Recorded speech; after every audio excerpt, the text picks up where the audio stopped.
Welcome to Luca is a Billionaire, where the only thing I invest in is your answers. In this video, I will explain how to use Notion to track reading. Open Notion and create a new database for your reading list with properties for status, pages, and notes. Add each book as a separate entry and tag genre, priority, and start date.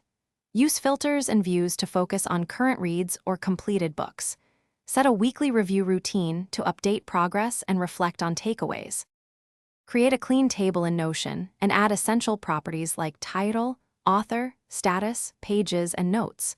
Use multi-select for genres and tags for themes or goals so you can filter easily. Add date properties for start and finish, and a formula to calculate days spent reading. Customize status options like to read, reading, and finished. Save a template entry to speed up adding new books as you discover them. After each session, quickly log pages read and jot 1 to 2 notes in the book entry so your insights stay fresh. Update the pages read and let your percent complete formula recalculate automatically.